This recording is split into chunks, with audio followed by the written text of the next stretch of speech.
where we cover the headlines each day, now twice a day. And it's a whole lot of fun. And everybody on stage is a regular with the exception of Terrence. So, Terrence, why don't you do a quick little intro, being it's your first time on stage here with us? So my name is Terrence. I'm currently based in Boston, and I'm the founder of Laker Network, a decentralized blockchain network for Africa, where we're trying to build decentralized applications for the African market, Very trying to cool. bring the informal sector into the e-commerce and into the blockchain. So I'm working on that right now, and it currently is in the ICO stage. Yeah. Super cool. Victoria gave you a little clap there. And there's I'm sure Ben will want to learn more about what you're doing. Oh, Uh, okay. Cool. Sure. yeah, Yeah. Maybe Terrence, we have a African what do you call that team on the 27th of May. You can join us too. yeah, that would, Sure. Okay. I will do that. yeah. You can see that event that Cheryl just mentioned by clicking on the title of this room, and you'll see the Tech News Club, and then you can scroll through the upcoming events. And if you go all the way to the right, swipe all the way to the right, you'll see the event on May 27th. It's where it'll say Tech News Around the World plus Tech Meetup, and it will be a gathering of African tech investors and African startups that are fundraising, and we try and match them and make deals happen. So it'll be a No. lot Okay. of I fun. see it now. Yeah, perfect. And please do join the club if you haven't already. But let's jump into it as we do each day here at Tech News Around the World. We've got all kinds of hot topics to jump into, from AI, VR, medtech, fintech, crypto, green tech, India, Africa, Southeast Asia, and China, and onwards. And it's kind of a popcorn style with all of our smart folks on stage. And welcome back, Mendy. And maybe you want to go first this time? Something you want to share today? Oh, hi. Hey. Actually, I was about to kind of browse deeper into some news, but I guess one of the news I saw today is that American entered the emergency state because of a hack on the energy pipe, That's oil right. pipe or something. That's Yeah. right. And that's an ongoing developing story. That's gonna be a big story, I Yeah. think, all week. Yeah. This one's just got legs. So it started out as this what's called the Colonial Pipeline on the East Coast, the largest pipeline carries roughly 45% of gasoline and diesel fuel consumed on the East Coast. So it's a tremendous artery for energy in America. Perhaps the largest single, pipeline in America, dealing with 45% of energy on the East Coast. And it was initially hacked, and it wasn't known by who. And now it is known by who. It's been named. It says it's a group of hackers which call themselves DarkSide. And so there's a headline from CNBC that says there's a hacking group responsible for the Colonial Pipeline shutdown. A hacker group called DarkSide is behind the cyber attack that shut down a major oil pipeline over the weekend. DarkSide makes ransomware hacking tools, but only largely goes after for-profit companies from English-speaking countries. The DarkSide hacker gang is responsible for the devastating Colonial Pipeline attack this weekend. Is a relatively new group, but cybersecurity analysts already know enough about them to determine just how dangerous they are. According to Boston-based Cyber Reason, DarkSide is an organized group of hackers set up along the ransomware as a service business model. That's kind of a joke to those of us in the startup and hacking game. Ransomware as a service, RAS. It's kind of funny. Meaning the DarkSide hackers develop and market ransomware hacking tools. So in a sense, they are doing this attack to market their tools to other hackers who want to pay them for their software so they can do the same. Anyway, so they develop and market ransomware hacking tools and sell them to other criminals who then carry out attacks. Think of it as the evil twin of Silicon Valley's software startup. Yeah, that's how they're marketing themselves, as ransomware as a service. Normally, startups market themselves as software as a service, and they're marketing themselves as ransomware as a service. That's why I said it's kind of funny. So Bloomberg first reported that DarkSide may be involved in the attack on the Colonial Pipeline. The FBI confirmed Monday that DarkSide was behind the attack, and on Monday, Cyber Reason, the the Boston-based cybersecurity firm, provided CNBC with a new statement from DarkSide's website that appears to address the Colonial Pipeline shutdown, where they kind of explain what they're thinking, and they say, here's DarkSide's quote, "We are apolitical. We do not participate in geopolitics, do not need to tie us with a defined government and look for our motives. Our goal is to make money and not creating problems for society. From today, we introduce moderation and check each company that our partners want to encrypt to avoid social consequences in the future." So it sounds like they are clearly not native English speakers, or they are using an incredibly clever technique of pretending to not be native English speakers because their English is really bad. And then it says DarkSide also maintains that it will donate a portion of its profits to charities, a true Robin Hood, modern day hacking Robin Hood scenario. "No matter how bad you think our work is, we are pleased to know that we helped change someone's life," the hackers wrote. "Today we send the first donations." Typical ransomware demands range from $200,000 to $20 million, and Cybereach says the hackers gathered detailed intelligence on their victims, learning the size and scope of the company as well as who the key decision makers are inside the firm. The hackers continue to expand. Cybereason reports they recently released a new version of their malware, DarkSide 2.0. So that's what we know. Can you imagine? Can I give the client satisfaction survey in this one? Just want to sit down and talk to you about. You guys told me that you had software as a service, and I bought that 2-for-1 offer on the data grab, and I just wasn't too happy about the execution at the end of it. Can we just talk about that? Their net promoter score, right? Yes. Yeah. Can I give a one word framing of this? Tyler? Yeah. Anti-fragility. Yeah. Would be my opening gambit, and how that plays into it. Yeah. You have to say more now. You have a couple more. So Nicholas, 2 words. Oh, no, give me a sec. If I can do that in 2 words. No, I can't do it in 2 words. But Nicholas Taleb, I've forgotten how you say his surname, of Taleb of Black Swan. He's got a very, very interesting book. Nassim Taleb of Black Swan has a very, very interesting book called Anti-Fragile.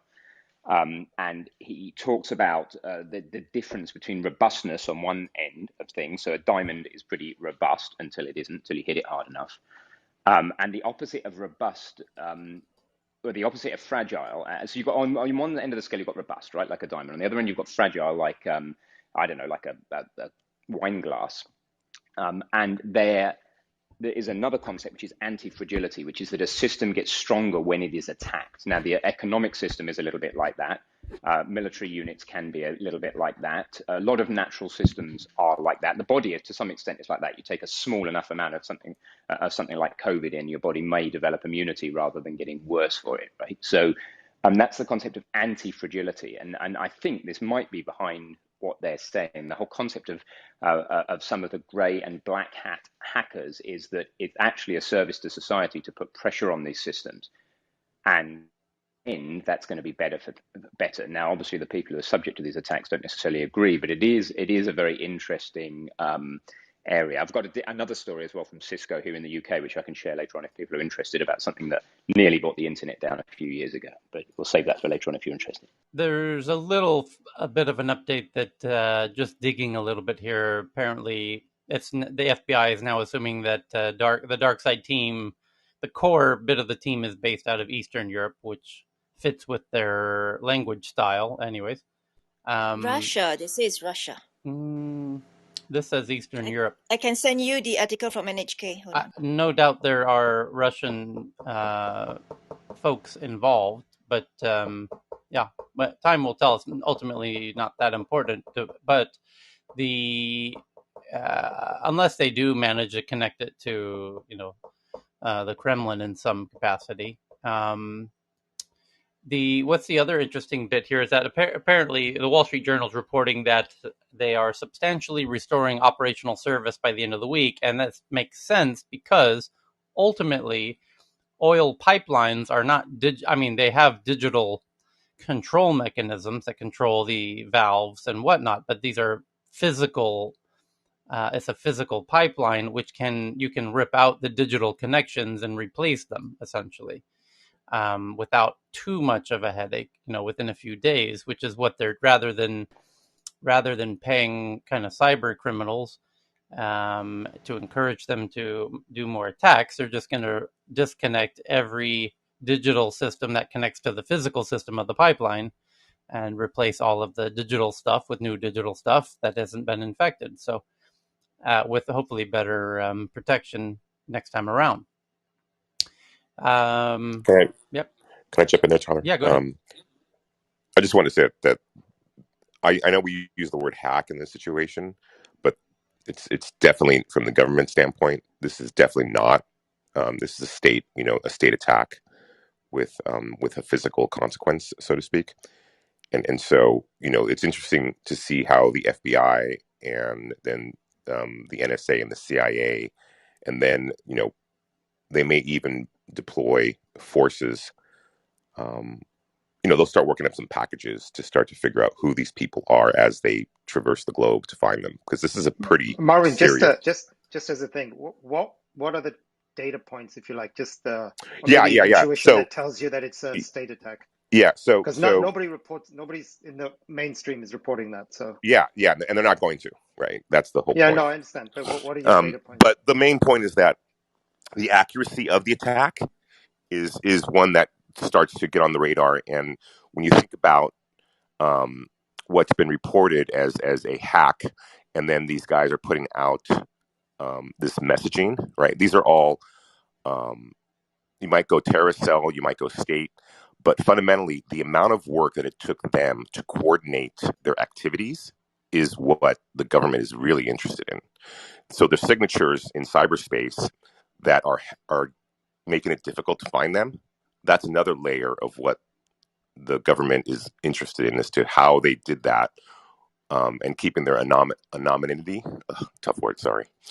But ultimately, the fact that they hit an oil pipeline is really, the amount of workup, the coordination, the messaging. All of these are indicators that it is an intentional. These aren't three kids in their garage hacking away at their computer, so to speak. How well did that work out when they were chasing after Anonymous? Sorry, can you repeat the question? Yeah, how well did that work out for the US government when they were chasing around Anonymous? I don't know much about Anonymous. I think I remember that there was one individual that's been caught, but I don't know much about that. I'd love to hear more if someone else. Frederick, is your implication that's it's not very easy to track these guys? Is that what you're saying? Yeah, that's my implication. I think it's going to be very hard, and I think that it will definitely, or in my opinion at least, I do think that it will still be considered a cybersecurity threat, and probably more hacker versus hacker than troops. I don't know what you would do with troops.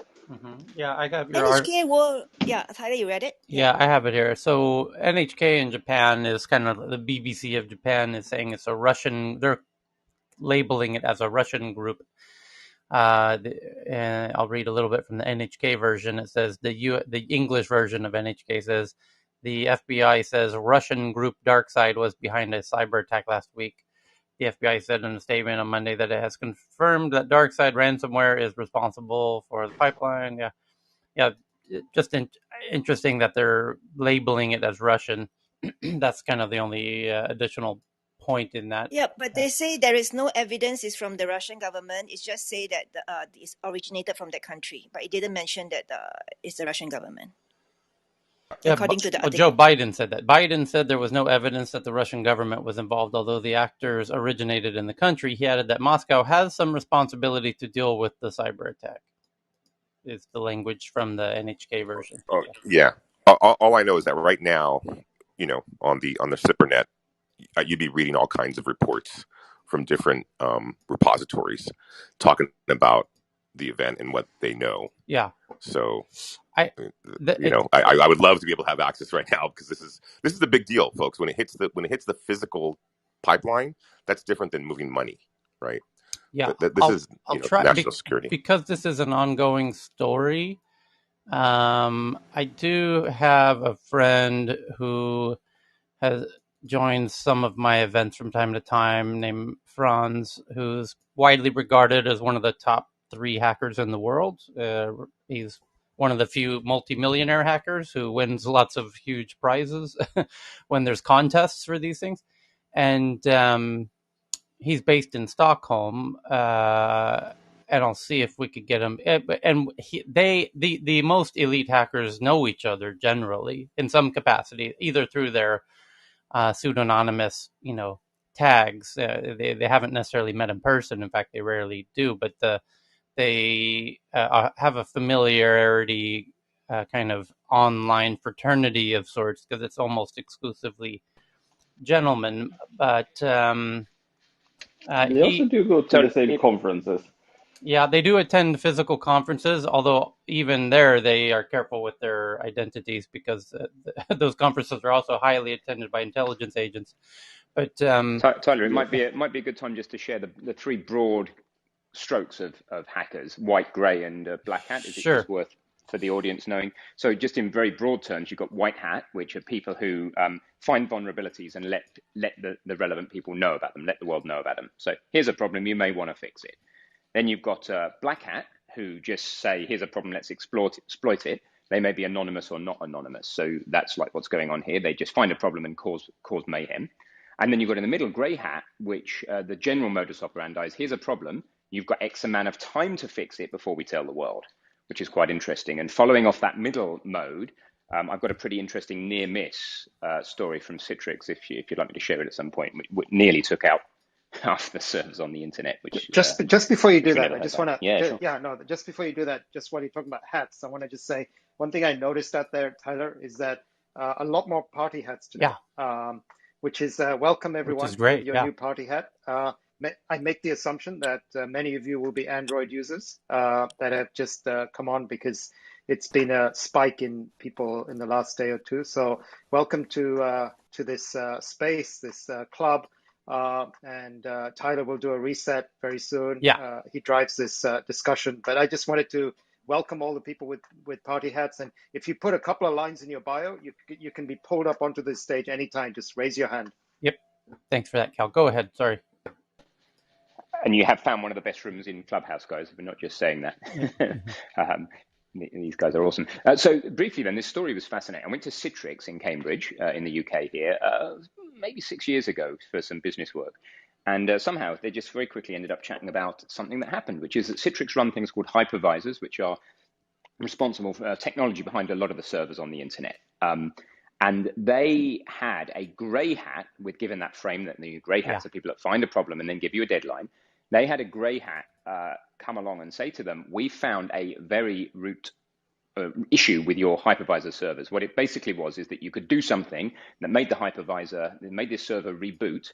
And when it rebooted, you could force it to start running code from a particular part of memory, from a particular memory address, which basically meant you could make it reboot and then run whatever code you want, which meant you could take over the operation of those servers. Now, there's so many of those around the world that it would have physical consequence if that spread rapidly and a lot of those were attacked. It would have significant consequence because it would damage a lot of infrastructure, which has an effect on food and transport and everything else. And so they had that, and they were given a deadline. I don't recall the deadline, but it was in the order of days, a deadline to fix it. So they spent awake day and night cooperating with Amazon, because a lot of Amazon servers use this technology over in the States.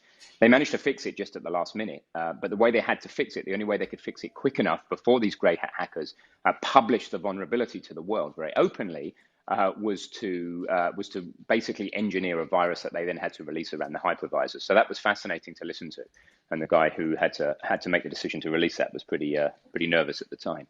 And the interesting thing from an anti-fragility point of view is that the whole system, of course, look how fast they rallied together. Had it been a white hat attack, here's a vulnerability, no threat, no deadline, there may not have been the same energy to fix it. And sometimes problems, I think, don't get fixed at all unless they're met with a certain amount of urgency. So it may not be that it got fixed eventually. It could be it never got fixed. Of course, Black Hat is irresponsible and would have just created mayhem if they'd have just gone in and exploited. So just a little story which I found interesting and quite worrying how close, the consequences had that have actually happened.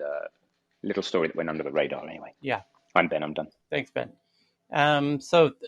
Interesting first topic. There was also a new 0-day exploit found in iPhones, and what a 0-day exploit is the ability to hack an iPhone without the user ever knowing it. The 0-click exploit, I should say, where it didn't require any action on the part of the owner of the iPhone, where they didn't have to. Normally, it's a 1-click exploit where you get sent a link, and if you click the link inside of your email or some other app, that will launch the kind of takeover of your phone. But once in a while, you'll get a 0-click exploit, which means you didn't have to click anything. Your phone just gets taken over whether you click the bad link or not. And it was reported yesterday that China's using this 0-click exploit on its citizens in the Xinjiang province. I will get the source of this in 2 seconds, but they were very reputable sources. And give me 2 seconds here. Yeah, the news. iPhone hack allegedly. Yeah, this was many people reporting this. I'm trying to get the most reputable one. MIT Technology Review, NBC News would be another one. Reuters and South China Morning Post apparently. MIT Technology Review titles it "How China Turned a prize-winning iPhone hack against the Uyghurs. An attack that targeted Apple devices was used to spy on China's Muslim minorities, and U.S. officials claim it was developed at the country's top hacking competition. Beijing secretly used an award-winning iPhone hack to spy on the Uyghurs. The U.S. tracked the attack and informed Apple, because then Apple could update the phones. But then, of course, the people who own those physical devices need to update their phones. And this whole thing started at what's called the Tianfu Cup, which is like a prize, like a competition. And it's a venue for China to get 0 days, says experts. So it's a frightening development that it would be used in that kind of dystopian context. Anyhow, MIT Technology Review. We do have a Twitter account for tech news around the world, which is great to follow because we share a lot of these articles that we talk about from the Twitter account, and you can find that Twitter account at TNATW. And I will be tweeting this article there right now. And then the other great reason to follow the Twitter account is because now with Twitter Spaces, we can create Twitter Spaces, which are like Clubhouse Spaces from that Twitter account, which we often try on the weekends when we're not doing our regularly scheduled Clubhouse rooms here Monday to Friday. So do follow for that. And moving on, I think that covers the hacking news for today. Somebody else have something to share? Victoria? I actually do. Yeah. Right before the HTC ViveCon, there's a few virtual reality headset announcements. The first one that I want to talk about is the Pico Enterprise headsets, the Neo 3 Pro and the Neo 3 Pro I. Mm-hmm. Both are 6 degrees of freedom, which means room scale. They're powered by the Snapdragon XR2. They both have a single 5.5-inch display with a 3664 by 1920 resolution, 90 hertz refresh rate. And the difference between them is that the Pro I has Tobii eye tracking. Mm-hmm. So it tracks your eyes. So that's pretty cool. Oh, and they also support NVIDIA Cloud XR. So you could get VR wirelessly across 5G and Wi-Fi networks. Oh, that's cool. Pretty neat. Yeah. Yeah. I think that's going to be one of the technologies that really make it a more mass adoption kind of a thing. 100%. Yeah. Because 100%. People don't want to be tethered, essentially, and be able to take it to their friends' houses and do things like that, I guess. Oh, yeah. Ever since Oculus integrated the wireless or AirLink, I've been using it all the time. I know you could have done it through virtual desktop, but that's just another step, another app. This just does it really quickly in the settings, and it's really awesome. Mm-hmm. I'm in love with it. And then the next one is the HP Reverb G2 Omnicept. Just came out today. That one also has foveated rendering. Let's see, what was the thing I was looking at? It has biometrics, pupillometry, and it tracks your heart rate, and there's a face camera, so that's pretty neat. I know a lot of friends that do a lot of like VR chat, and they love doing the face tracking, so this would be really neat if you are into that, and also VTubing. Yep. Victoria, were you here at this time yesterday when Nicholas was sharing all of the details that could be discerned from the user's eyeballs, like the eye tracking? Nicholas is in the audience. Yeah, I just invited him up. Yeah. I was in the room, but I fell asleep before he got. Yeah. It was pretty wild, yeah. And then Frederick, who used to work at Tobii, which is the company behind this, the partnership with HTC Vive and Oculus that enables all of this eye tracking information that comes through these VR goggles.